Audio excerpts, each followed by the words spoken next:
Ever heard of the Goatman? Not the one from Maryland or Texas, or even the urban legends that pop up all over the internet. This story is different. It's more personal, more terrifying, because it's about one family and the creature that haunted them for years. Our story takes place in the 1970s, in a quiet, wooded area of Massachusetts. The family, who have chosen to remain anonymous to this day, moved into what they thought was their dream home. A secluded house surrounded by dense forest, a perfect escape from the hustle and bustle. But their peaceful dream was about to turn into a relentless nightmare. It all began subtly. Strange noises at the edge of their property. The sound of something heavy moving through the underbrush late at night. The family dogs would bark uncontrollably at the tree line, their hair standing on end, refusing to go any further. At first, they dismissed it as bears or deer, common wildlife in the area. But the sounds grew stranger, more unsettling. They started hearing what sounded like guttural cries, almost human, but not quite right. A deep, mournful wail that would echo through the trees, sending a chill down their spines even on warm summer nights. The first real sighting happened one evening. The father was outside, securing the property before nightfall, when he saw it. Standing just beyond the reach of the porch light, partially obscured by the trees, was a massive figure. It was tall, easily over 7 feet, and covered in coarse, dark hair. But the most terrifying feature was its head. It wasn't human, and it wasn't a normal animal. It had the distinct head of a goat, complete with long curved horns that glinted in the dim light. Its eyes, he would later recall, glowed with a faint, reddish hue. It just stood there, watching him. The man froze, a primal fear seizing him. He couldn't scream, couldn't move. After what felt like an eternity, the creature let out a low growl, turned, and disappeared back into the darkness of the woods. Shaken, he ran inside and told his wife what he saw. She was skeptical, thinking his mind was playing tricks on him, that it was a trick of the light and shadow. But his terror was genuine, and soon she would have her own encounter. A few weeks later, she was in the kitchen washing dishes when she heard a loud thud against the side of the house. Peeking through the window, she saw it.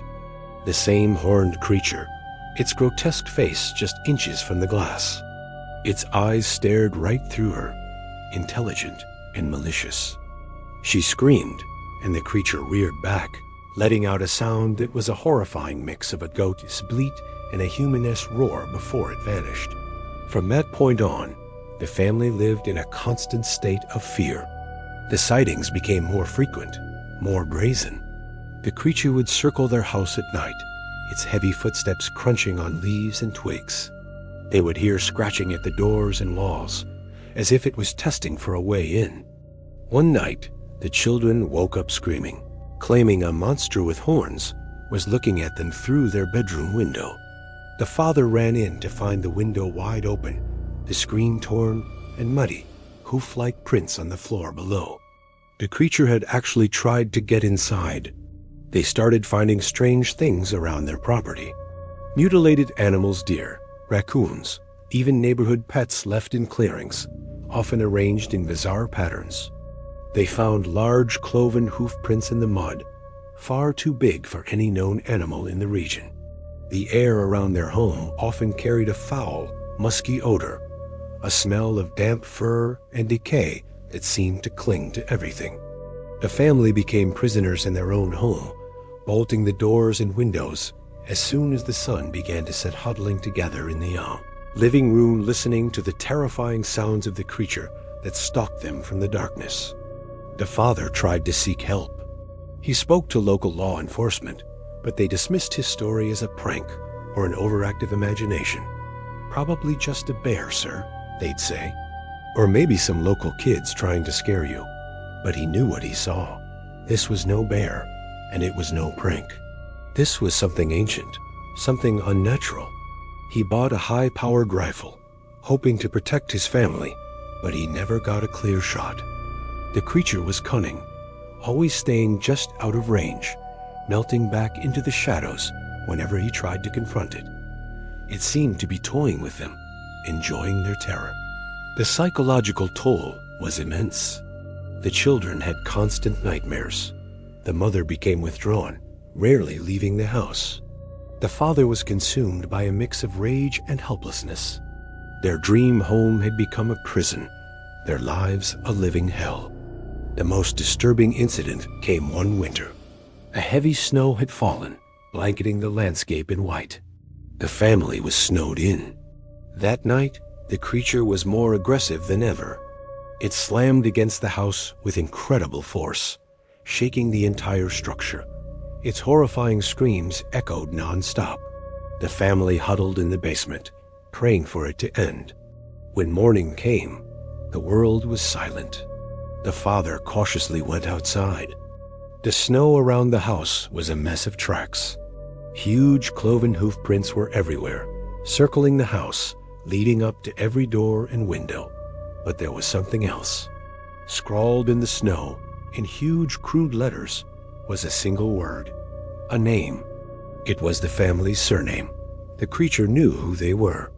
It wasn't just a random animal. It was intelligent, and its focus was entirely on them. This revelation was the breaking point. This wasn't just a haunting. It was a personal vendetta. They couldn't take it anymore. They packed what little they could, abandoning most of their belongings, and fled. They didn't tell anyone where they were going. They just drove, not stopping until the sun came up and the wooded hills of Massachusetts were far behind them. They never went back. The house, I'm told, was eventually sold, but it's said that no family has ever stayed there for long. Locals still report strange sightings in the woods nearby, the eerie cries of something unnatural echoing in the night. The family never spoke of their ordeal publicly, sharing their story only with a few trusted researchers on the condition of anonymity. They were convinced that the creature, the Goatman, was a demonic entity, drawn to the land or perhaps to something inside the house itself. They believed that by leaving, they broke its hold over them. But they never forgot the glowing red eyes, the horned head, or the feeling of pure, malevolent terror that the creature radiated. Their story serves as a chilling reminder that sometimes the woods are not empty. And sometimes the things that watch from the darkness are far worse than any animal. They are the stuff of nightmares, made real. Thank you for watching, and if you have a story of your own, share it in the comments below. Don't forget to like and subscribe for more tales from the edge of reality. Stay safe out there.